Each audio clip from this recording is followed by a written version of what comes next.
गुरु से लगन कठिन है भाई, लगन लगे बिन काज न सरी है, जीव प्रलय होय जाई। कोई ऐसा साधन, कोई ऐसा तरीका जिससे हमारी नाम भक्ति बढ़े, गुरु भक्ति बढ़े। हमें अंतर में गुरु के सूक्ष्म स्वरूप के दर्शन हों। चूंकि जो गुरु है वो शब्द है, तो शब्द का साक्षात्कार का मतलब है गुरु के सूक्ष्म स्वरूप के दर्शन।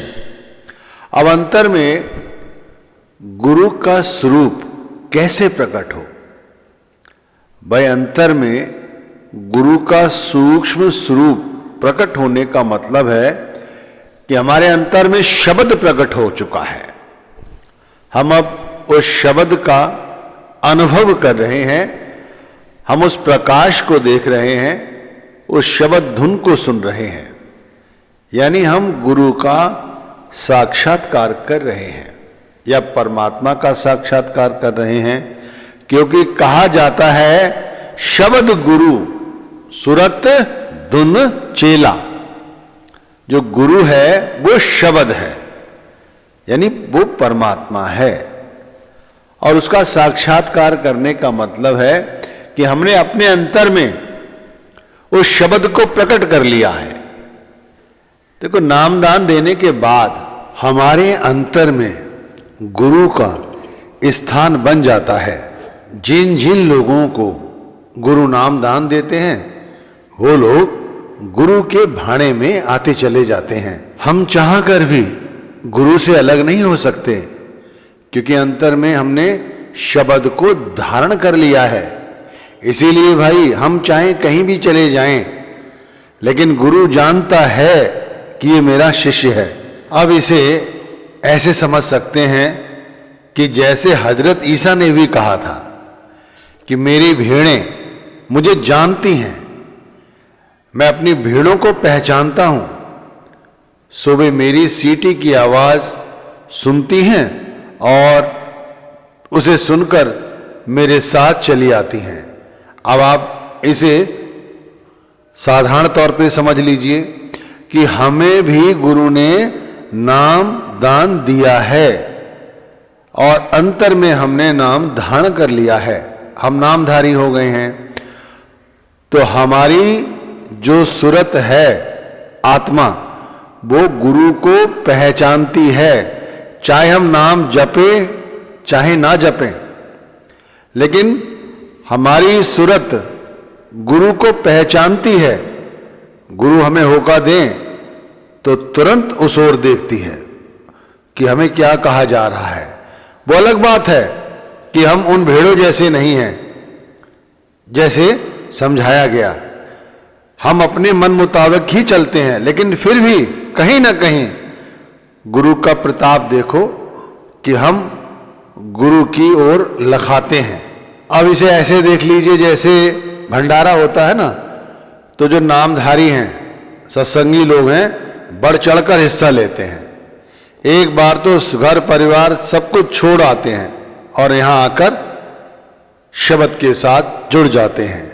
चाहे फिर वहां पहुंचकर उन्हें घर परिवार की याद आती रहे, वो अलग बात है, लेकिन फिर भी गुरु को पहचानती है हमारी सूरत। और इसी तरह गुरु भी हमें पहचानते हैं। अब जब हमारे घट भीतर शब्द है और शब्द गुरु ने दिया है, तो क्या शब्द ये जानने की ताकत नहीं रखता? इसीलिए कहते हैं गुरु जानी जान है, वो हमारे अंदर की भावनाओं को पहचान लेते हैं। अब इस बात को और थोड़ा आगे बढ़ाते हैं। हम जो भजन सुमिरन करते हैं और हम नाम को बार बार दोहराते हैं, नाम चूंकि हमारे अंदर है, हम उस बार बार जब नाम को दोहराते हैं तो इसका मतलब है हम उस गुरु को पुकारते हैं और गुरु अंदर ही है। अब अंदर बैठे हुए गुरु को हम जब बार बार पुकारते हैं, बार बार पुकारते हैं, बार बार उस मंत्र को जपते हैं, तब क्या होता है? हमारे सहस्रदल कमल पर गुरु का साकार रूप प्रकट हो जाता है। जो हमारे सामने है गुरु, वो रूप हमारे सहस्रदल कमल पर आ जाता है और हम उस स्वरूप का ध्यान करते हुए नाम जपते रहते हैं। लेकिन ध्यान नीचे आ जाता है 9 द्वारों के जरिए, लेकिन वही शब्द जो अंदर है यदि वो प्रकट हो जाए तब क्या होता है, तब गुरु का सूक्ष्म रूप इसी सहस्रदल कमल पर प्रकट हो जाता है। तब वो कैसा रूप होता है, वो किसी ज्योति का होता है, किसी प्रकाश का होता है।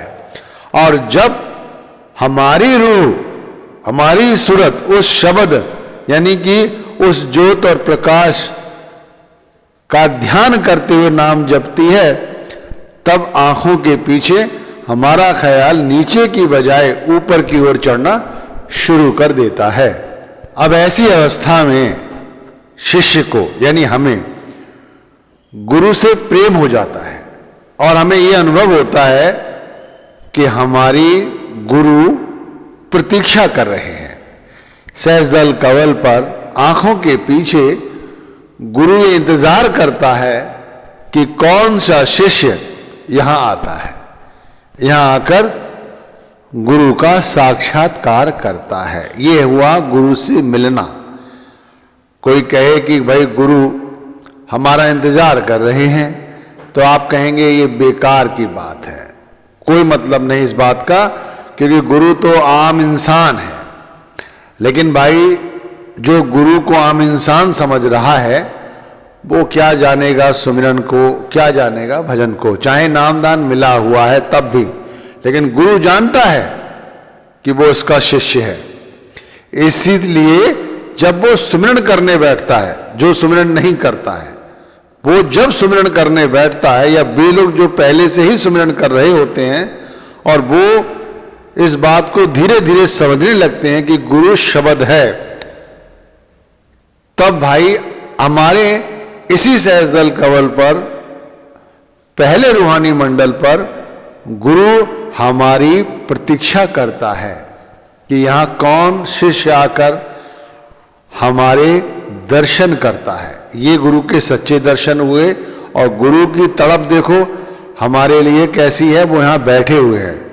चूंकि शब्द हर घट में है, इसीलिए हर घट के अंदर गुरु इस जगह बैठकर अपने शिष्य की प्रतीक्षा करते हैं। अब इस केंद्र तक कैसे पहुंचा जा सकता है, तो भाई जरिया है केवल सुमिरन का, ध्यान का और भजन का।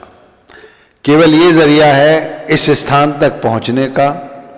अब इसे चाहे सुमिरन कहो, ध्यान कहो, भजन कहो, रूहानी अभ्यास कहो, गुरु प्रेम कहो, ये सब एक ही बात है। बात एक ही है कि भाई भजन सुमिरन करके ही हम आंखों के पीछे अपने ख्याल को रोक सकते हैं, ठहरा सकते हैं। अब बहुत से लोग ऐसे नामधारी नहीं हैं, वो अपने इष्ट को पूजते हैं, और ऐसे भी लोग हैं जो गुरु से नाम दान लेने के बाद भी भाई उनके इष्ट और हैं, उनकी भक्ति करते हैं। और बहुत से लोग गुरु की ही भक्ति करते हैं, उन्हीं को परमात्मा का दर्जा देते हैं।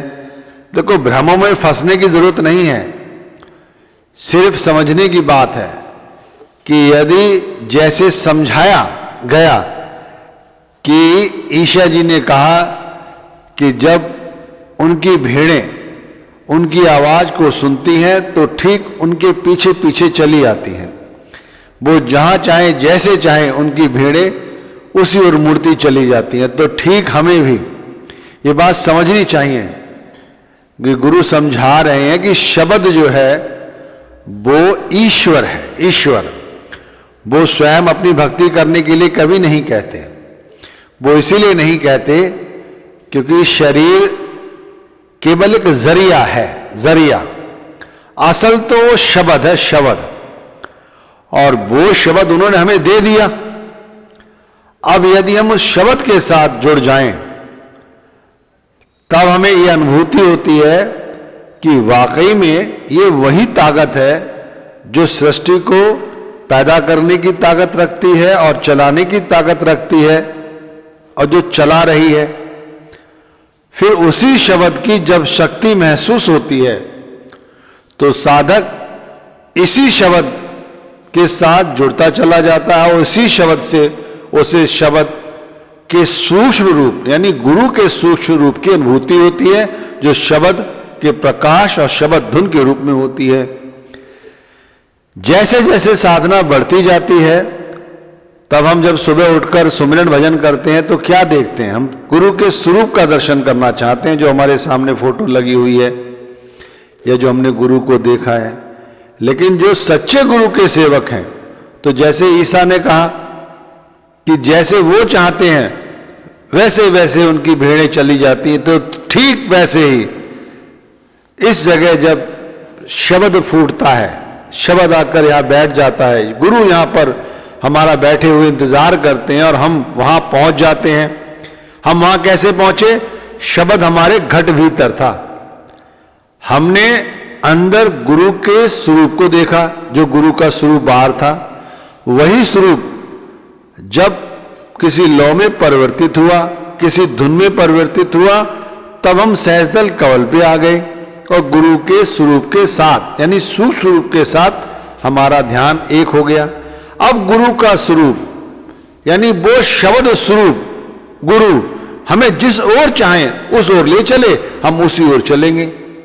अब माना हम गुरु का स्वरूप प्रकाश के रूप में, किसी ज्योति के रूप में सहजदल कवल पर देख रहे हैं और हमने साधारण रूप से आंखें बंद की हुई हैं, पालथी मारे हुए बैठे हैं, कोई चिंता नहीं है, मन पर बोझ नहीं है, बहुत हल्का महसूस कर रहे हैं। अब ऐसी अवस्था में वो प्रकाश या वो ज्योति जिस ओर चले, बस हमें उसी ओर बढ़ते चले जाना है। जिस ओर वो आवाज चले, हमें उसी ओर बढ़ते चले जाना है। तो ये हुआ गुरु से प्रेम। तो जैसे शुरू में बात की गई, विनती की गई, चेताया गया कि गुरु से लगन कठिन है भाई, लगन लगे बिन काज न सरी हैं, जीव प्रलय हो जाई। इससे पहले कि हमारी श्वासों की जो पूंजी है वो खत्म हो जाए, हमें गुरु से प्रीति जोड़ लेनी है। गुरु यानी शब्द, शब्द के साथ एक हो जाना है।